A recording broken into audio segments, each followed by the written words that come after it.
আমি মনে করি আমাদের দেশের প্রত্যেকটা স্কুলে, হাই স্কুল এবং কলেজে আমাদের যুবকদেরকে বাধ্যগত সামরিক প্রশিক্ষণ দেওয়া উচিত। অবশেষে স্বপ্ন পূরণ হতে পারে বাংলাদেশের কোটি কোটি তরুণের। এবার দেশের তরুণ ছাত্র জনতাকে সেনা প্রশিক্ষণের কথা জানালেন মেজর হাফিজ উদ্দিন।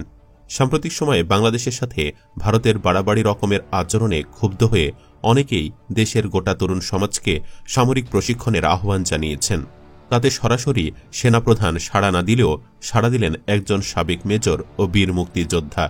ছাত্র জনতাকে সেনা প্রশিক্ষণ ও ভারতকে হুমকি দিয়ে তিনি কি বলেছেন, আর বাংলাদেশের এমন খবরে যে প্রতিক্রিয়া দেখাচ্ছে ভারত, বিস্তারিত থাকছে আজকের এই এপিসোডে। সম্প্রতি বিএনপির স্থায়ী কমিটির সদস্য মেজর অবসরপ্রাপ্ত হাফিজউদ্দিন আহমেদ বীর বিক্রম বলেছেন, আমরা প্রত্যেক বাংলাদেশি নাগরিককে সামরিক প্রশিক্ষণ প্রদান করব, যাতে প্রত্যেক ছাত্র রাইফেল চালাতে জানতে পারে।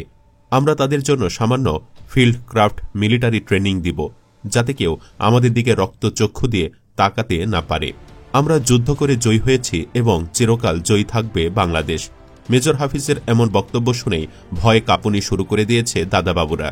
রাষ্ট্রীয়ভাবে এ নিয়ে কোনো প্রতিক্রিয়া না জানালেও ভারতের গণমাধ্যমে কান্নাকাটি শুরু হয়ে গিয়েছে।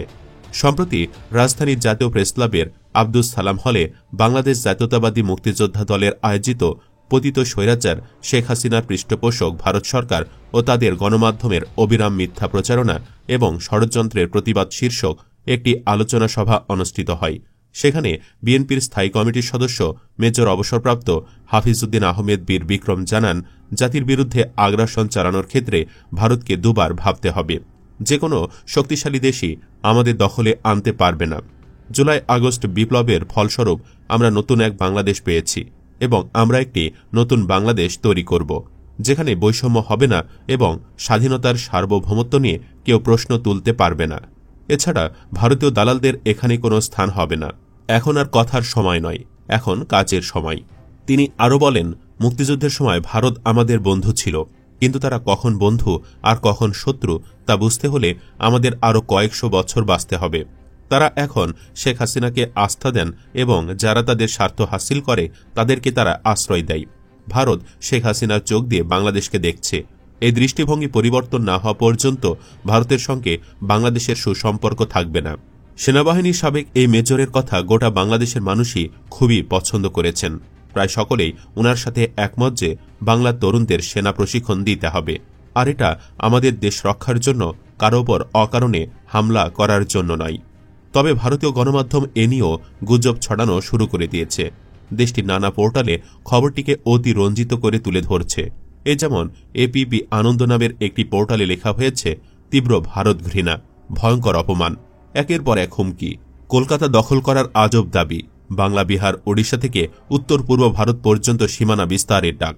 বাংলাদেশের উগ্রবাদী নেতাদের তর্জন গর্জন চলছেই। এবার সব সীমা ছাড়িয়ে সরাসরি ভারতের সঙ্গে যুদ্ধ করার জন্য প্রস্তুত থাকতে বলতে শোনা গেল এক চরমপন্থী নেতাকে। দ্বিতীয় প্যারায় তারা লিখেছে, বাংলাদেশে ক্রমেই বাড়ছে ভারত বিদ্বেষ। আরও এক ধাপ এগিয়ে ভারতের সঙ্গে যুদ্ধের জন্য প্রস্তুত হওয়ার আহ্বান জানালেন বিএনপির স্থায়ী কমিটির সদস্য ও অবসরপ্রাপ্ত মেজর হাফিজউদ্দিন আহমেদ। প্রত্যেক ছাত্রকে রাইফেল চালানোর জন্য সামরিক ট্রেনিং দেওয়া হবে বলে হুঁশিয়ারি তার। প্রত্যেক বাংলাদেশি নাগরিককে সামরিক ট্রেনিং দেওয়া হবে বলেও জানিয়েছেন তিনি। ভারতের মাটিতে এসে যুদ্ধ করার হাস্যকর দাবি মেজর হাফিজউদ্দিন আহমেদের। পোর্টালটি এছাড়াও লিখেছে, এতদিন বাংলা বিহার উড়িষ্যা দাবি করে এসেছিলেন বাংলাদেশের প্রধান সরকার সমর্থিত দল বিএনপি, আর এবার সরাসরি ভারতের বিরুদ্ধে যুদ্ধের প্রস্তুতির কথা শোনা গেল ওই দলেরই এক সদস্য ও অবসরপ্রাপ্ত সেনা কর্তার মুখে। ভারতের বিরুদ্ধে লড়তে বাংলাদেশের জনগণকে যুদ্ধের প্রশিক্ষণ দেওয়ার কথা বললেন অবসরপ্রাপ্ত মেজর জেনারেল হাফিজউদ্দিন আহমেদ। কেবল একটি পোর্টালই নয়, আরও কয়েকটি গণমাধ্যমেও এ নিয়ে উল্টাপাল্টা বয়ান ছেড়েছে। তার মধ্যে একটিতে লিখেছে, শেখ হাসিনা বাংলাদেশ ছাড়তেই সেদেশে ইউনিসের সরকার তৈরি হয়েছে। তারপর থেকে ভারত বাংলাদেশের সম্পর্কে ব্যাপক বদল এসেছে।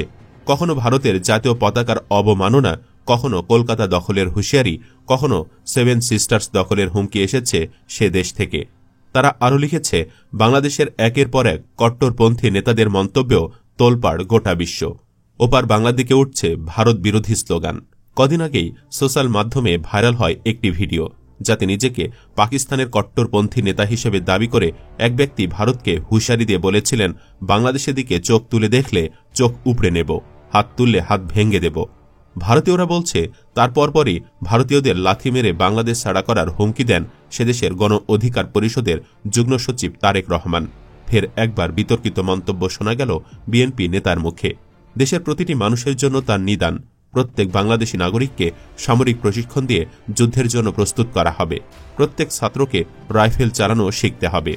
মেজর হাফিজউদ্দিন মূলত আমাদের বাংলাদেশ ও তার সার্বভৌমত্ব রক্ষায় আমাদের তরুণদের সেনা প্রশিক্ষণের কথা বলেছে। অথচ ভারতীয় গণমাধ্যমের আচরণ এমন যে আমরা তাদের জনগণের ওপর কিছু চাপিয়ে দিচ্ছি। আমরা আমাদের স্বার্থ রক্ষায় যা মন চায় তা করব, সেখানেও তাদের নাক না গলালে চলবে না। এর দ্বারা পরিষ্কার তাদের মনে বাংলাদেশ ভীতি ঢুকে গেছে। আর ঢুকে যাওয়াটা অস্বাভাবিক নয়, কারণ কোনো একদিন তো ঠিকই হিন্দুস্থানে পরাজয় হবে, জয় হবে মুসলিমদের। তবে এটা ঠিক যে ভারতীয়দের মিথ্যা গুজব আমাদের ইমেজ সংকটে ফেলছে, তাই এ বিষয়ে আমাদের প্রতিরোধ গড়ে তুলতে হবে। এ বিষয়ে বিএনপির জাতীয় নির্বাহী কমিটির অন্যতম সদস্য, আসনের সাবেক এমপি এম নাসের রহমান বলেছেন, বাংলাদেশের হিন্দু ভাইয়েরা শান্তিতে বসবাস করছেন, ভালো আছেন। এই ভারতীয় মিডিয়াগুলোর অপপ্রচারের বিরুদ্ধে হিন্দু ভাইদের এগিয়ে আসতে হবে, কারণ আমরা মুসলমানরা এর জবাব দিলেও তারা বিশ্বাস করবেন না। কিন্তু হিন্দু ভাইয়েরা যদি বলে আমাদের বাড়িতে বা মন্দিরে কোনো আক্রমণ বা হামলা হয়নি, এগুলো সব মিথ্যাচার, এসব মিথ্যাচার আমাদের বিরুদ্ধে, আমাদের দেশের বিরুদ্ধে ভারতের মিডিয়াগুলো করছে, তাহলে অন্যরা বিশ্বাস করবে। এসব মিথ্যাচার পতিত হাসিনা ও তার দোসররা দেশের বিরুদ্ধে অপপ্রচারে লিপ্ত রয়েছে। মৌলভীবাজারে রাজনগর সরকারি কলেজ মাঠে উপজেলা বিএনপির আয়োজনে কর্মী সমাবেশে তিনি এসব কথা বলেন। এম নাসের রহমান বলেন, ভারতের অনলাইনে ও পত্র পত্রিকায় নিউজ বের হয়েছে যে বাংলাদেশে হিন্দুদের মারা হচ্ছে, কিন্তু রাজনগরের কুশিয়ারা নদীর পাড় থেকে দক্ষিণে কামারচাক পর্যন্ত হাজার হাজার হিন্দু পরিবার বসবাস করছেন। কোথাও কি কোনো হিন্দু পরিবারের ভাইদের বাড়িতে হামলা হয়েছে? কোনো মন্দিরে কি হামলা বা আক্রমণ হয়েছে? এ সমস্ত অপপ্রচার ভারতের মিডিয়াগুলো করছে, এদের বিরুদ্ধে বিএনপি নেতাকর্মী সহ দেশের মানুষদের রুখে দাঁড়াতে হবে। দলের সর্বস্তরের নেতাকর্মীরা সামাজিক যোগাযোগ মাধ্যমে এর জবাব দিতে হবে। আমরা আমাদের জায়গা থেকে মিথ্যাচারের জবাব যতটা সম্ভব দিয়ে যাচ্ছি, তবুও ভারতীয় মিডিয়া দূরে থাক, তাদের সরকারও গুজব রটিয়ে যাচ্ছে। এমনকি শুক্রবারও বাংলাদেশের সংখ্যালঘুদের প্রতি যে আচরণ করা হচ্ছে তা ভারতের জন্য উদ্বেগের একটি বিষয় বলে মন্তব্য করেছেন দেশটির পররাষ্ট্রমন্ত্রী এস জয়শঙ্কর। তিনি লোকসভায় প্রশ্নোত্তরে বলেছেন, ঢাকা সংখ্যালঘুদের নিরাপত্তায় ব্যবস্থা নেবে বলে আশা করছে নয়াদিল্লি। তিনি আরও বলেন, বাংলাদেশের সংখ্যালঘুদের প্রতি আচরণ উদ্বেগের একটি কারণ হয়ে দাঁড়িয়েছে, কারণ সেখানে সংখ্যালঘুদের উপর আক্রমণের একাধিক ঘটনা ঘটেছে। ভারতের এসব মিথ্যাচার ও গুজবের জবাব দিতেই বাংলাদেশকে আরও শক্তিশালী হতে হবে। সেজন্যই মূলত সেনা প্রশিক্ষণের বিষয়টি নানান সময়ে সামনে এসেছে। এবারও যখন মেজর হাফিজুল আলোচনায় আনলেন, তখন প্রায় সকলে এতে রাজি। সবকিছু বিচার বিবেচনা করে দেখা যায় যে শতকরা 90% জনগণ এটি চায় যে দেশের প্রত্যেক নাগরিক সামরিক ট্রেনিংয়ের আওতাভুক্ত হোক। দেশ রক্ষার্থে আধুনিক বিশ্বের অন্যতম গুরুত্বপূর্ণ ভূমিকা হতে পারে এটি। তারপরেও রাষ্ট্রীয় কোনো উদ্যোগ না নেওয়াটা হতাশাজনক। সুপ্রিয় দর্শক, এ বিষয়ে আপনার কি অভিমত? আপনিও কি চান না তরুণ সমাজকে সেনা প্রশিক্ষণ দেওয়া হোক? চাইলে কমেন্টে ইয়েস লিখে ভিডিওটি শেয়ার করে দাবিটি জোরালো করতে সহায়তা করুন। আপনার একটি কমেন্ট শেয়ারেও দাবিটি সরকার মহলে পৌঁছে যেতে পারে। ধন্যবাদ এতক্ষণ সাথে থাকার জন্য।